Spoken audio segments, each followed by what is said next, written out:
Institute channel, जिसमें हम लोग पढ़ने वाले हैं क्लास 10th के 1.1 एक्सरसाइज। तो चलिए स्टार्ट करते हैं। क्वेश्चन नंबर 3 है हमारा, अभाज्य गुणनखंड विधि द्वारा निम्न पूर्णांकों का HCF और LCM ज्ञात कीजिए। तो इनका HCF कैसे ज्ञात किया जाता है? सबसे पहले इनको अलग अलग आप निकाल लेंगे। देखिए ऐसे 12, यहाँ पे लिखेंगे 15 और यहाँ पे लिखेंगे 21। इनके हम लोग क्या करेंगे? गुणनखंड करेंगे। कैसे करते हैं? देखो 12 को भाग करेंगे, किससे करेंगे? सबसे छोटी अभाज्य संख्या कौन होती है? 2। 2 से भाग किया, क्या आएगा?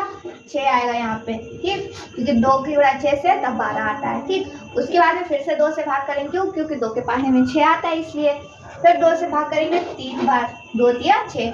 उसके बाद 3 को 3 से भाग करेंगे 1 बार, ठीक। उसके बाद फिर 15 आया। अब 15 को हम लोग 2 से भाग नहीं कर सकते, क्यों? क्योंकि 2 के पढ़ने में 15 नहीं आता, ठीक। तो हम लोग इसे 3 से भाग करेंगे, 3 पंजे 15 हो जाएगा। 5 से भाग करेंगे 1 बार, ठीक। उसके बाद में 21 मतलब 21 है, ठीक। 21 को भाग करेंगे से 3 से, 3 की गुणा 7 बार कितना आएगा? 21, ठीक। उसके बाद में 7 से इसे कैंसिल करेंगे, 7 बनना 7 या 7 बोलते हैं, ठीक। अब देखो HCF, रुको यहाँ देखो 12 लिखेंगे, उसके बाद लिखेंगे 15 और उसके बाद लिखेंगे यहाँ पे 21, ठीक। बराबर का निशान लगाएंगे और जो जो गुणनखंड है इनके वो लिख लेंगे। 12 के गुणनखंड क्या क्या है? 2 गुणा 2 गुणा 3, ऐसे लिखेंगे 2 गुणा 2 गुणा में 3। जो भी गुणनखंड आए हो ना गुणा लगा के लिखेंगे, ठीक। 15 के आगे कितने लिखेंगे? 3 गुणा 5, 3 गुणा 5। उसके बाद यहाँ देखो 3 गुणा 7, 3 गुणा 7, ठीक। तो यहाँ पे अगर हम HCF लिखना चाहे तो कितना आएगा? हाईएस्ट कॉमन फैक्टर जिसको बोलते हैं या मासा भी बोलते हैं। यहाँ भी 3 है, यहाँ भी 3 है, यहाँ भी 3 है, कितना हो गया? 3 हो गया, ठीक। उसके बाद में अगर LCM हमें बताना हो तो कैसे बताएंगे? यहाँ देखो इसके नीचे लिखना है, यहाँ इसके बाद में जगह नहीं है इसलिए यहाँ लिख रहे हैं, आपको इसके नीचे ही लिखना है LCM बराबर। देखो यहाँ पर जो HCF आया था वो एक बार लिख लिया, बाकी जो चीजें बची हैं उनको आप ऐसे ही लिख लो गुणा में, ठीक। तो 2 गुणा 2 गुणे में 5 और गुणा 7 कितना आ गया टोटल?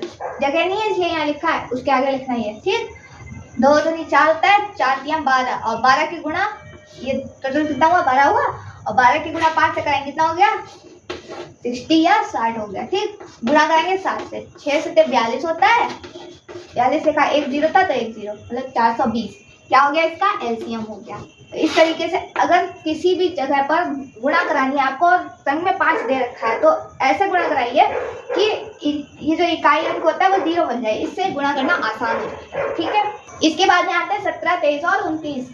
इनको जब भाग करेंगे, देखो 17 को भाग करेंगे किससे? 17 से, क्यों? क्योंकि 17 के अलावा ये किसी से भी भाग नहीं हो पाएगा, तो 17 कम 17 हो जाएगा। ऐसे ही 23 को भी सिर्फ 23 से भाग कर सकते हैं और 29 को भी सिर्फ 29 से भाग कर सकते हैं। अच्छा ऐसा क्यों हुआ? क्योंकि ये अभाज्य संख्याएं हैं, अभाज्य संख्या को उन्हीं संख्याओं से भाग करा जा सकता है, इसलिए, ठीक। इनका जब यहाँ पे 17, 23 और 29 लिखेंगे, बराबर का निशान लगाएंगे, तो इनके गुणनखंड क्या होंगे? 17 गुणा 1, 23 गुणा 1 और 29 गुणा 1। 29 के गुणनखंड तीनों में कॉमन क्या है? 1। कॉमन मतलब होता है सेम, एक जैसा। तो HCF क्या हो जाएगा? यहाँ पर 1 हो जाएगा। इसके बाद में LCM इसके नीचे लिखना है, LCM कितना हो जाएगा? 17 गुणा 23 और गुणा में 29, गुणा करो कितना आएगा? 17 दिया 51 होता है, 5 कैरी हो जाएगा, 17 दूनी 34 और 5 34 प्लस 5 5 और 9 होता है 3, 3 9 1 हो गया, ठीक। 3 9 1 की ये क्या कितना था? 29 था, 29 से गुणा करा तो गुणा में 29, ठीक। कितना आएगा? 3 9 1 गुणे में 29, 9 से एक बार देखो 9 कम 9 हो जाएगा, 9 ने 81, 8 कैरी, 9 के 27 और 8 27 और 8 7 15 1 2 1 3 35 हुआ, 35 का 5 नहीं पूरा लिखा जाएगा 35, ठीक है। इसके बाद में 2 से गुणा कराएंगे, 2 हो जाएगा, 2 ने 18 का 8 1 कैरी होगा, 2 3 6 और 1 7 हो जाएगा, ठीक। मल्टीप्लाई का निशान यहाँ पर 0 भी लिखा जा सकता है। यहाँ पर आएगा 9, यहाँ पे आएगा 2 1 3 8 5 13 3 1 कैरी 7 3 10 और 1 11। ये आ गया आपका आंसर 11,339। ठीक है, ये आपका एलसीएम हो गया, ये आपका एचसीएफ हो गया। इसके बाद में 8, 9 और 25। तो 8 का गुणनखंड करेंगे कितना आएगा, 2 से भाग करेंगे 2 चौक 8 होता है, 2 दूनी 4 होता है, 2 होता है। 9 से भाग करेंगे, वो 9 को भाग करेंगे किससे, 3 से, क्यों, क्योंकि 2 के पारे में आते ही नहीं 9, तो 3 दिया 9 होता है, 3 का 3 होता है। 25 को भाग करेंगे देखो 5 से, क्यों, क्योंकि 3 और 2 किसी के भी पारे में नहीं आता है। और 4 क्या होता है, 4 अभाज्य संख्या ही नहीं होती है, तो फिर गुणनखंड कहाँ से करेंगे इसके, 5 पंजे 25, 5 कम 5। ठीक, यहाँ लिखा 8, यहाँ लिखा 9, यहाँ लिखा 25, बराबर का निशान लगाया तीनों में। 8 की गुणनखंड 2 गुणा 2 गुणा 2, 2 गुणा 2 गुणा 2। ठीक, तो उसके बाद में 9 की गुणनखंड 3 गुणा 3 हो गया। 25 के गुणनखंड 5 गुणा 5। कॉमन तो कोई नहीं है, कोई बात नहीं, संग में एक भी तो था, एक चला लो। आप देखो यहाँ भी एक, यहाँ भी एक, यहाँ भी एक। एचसीएफ कितना हो गया यहाँ पर, एचसीएफ इक्वल टू लिखेंगे 1। ठीक, उसके बाद में एलसीएम निकालेंगे।